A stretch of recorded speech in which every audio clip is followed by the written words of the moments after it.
முன்குறிக்கும் தேவன். ராபர்ட் +2 முடித்தவுடன் பொறியியல் கல்லூரியில் இணைந்தான்.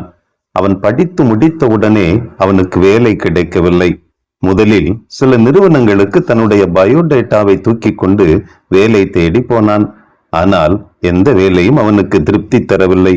படிச்ச படிப்புக்கு வேலை வேணும், இதெல்லாம் ஒரு சம்பளமா?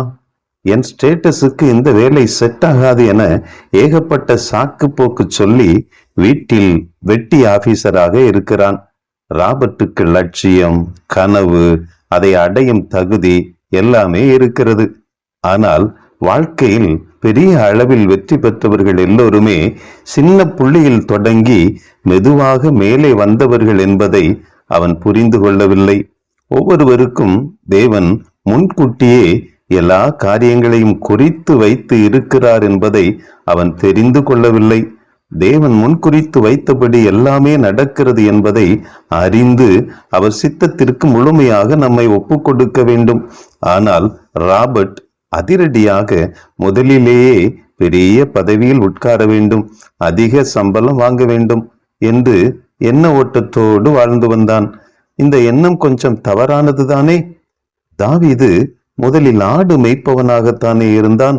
ஆடு மேய்க்கிற குடும்பத்திலிருந்து வந்த யோசேப்பை தானே தேவன் பிரதம மந்திரியாக உயர்த்தினார். மீன் பிடித்துக் கொண்டிருந்த சீசர்களை இயேசு மனுஷர்களை பிடிக்க வைக்கவில்லையா? எல்லோருமே மெதுவாக ஒவ்வொரு படியாக ஏறியவர்கள். ஒவ்வொரு படிக்கட்டிலேயும் ஒவ்வொரு விதமான கஷ்டத்தை அனுபவித்தவர்கள். இதை அறியாமல் அநேக நேரங்களில் நம்முடைய தோல்வியை கண்டு நாம் துவண்டு போய்விடுகிறோம். தேவன் முன்குறித்த சித்தம் நிறைவேற நம்மை அர்ப்பணிக்க வேண்டும். அப்பொழுதுதான் ஆண்டவருடைய சித்தத்தை நிறைவேற்றுகிறவர்களாய் நாம் வாழ முடியும். உன்னை குறித்து நீ திட்டமிட்டு கொண்டிருக்க தேவையில்லை, ஏற்கனவே தேவன் திட்டமிட்டு விட்டார்.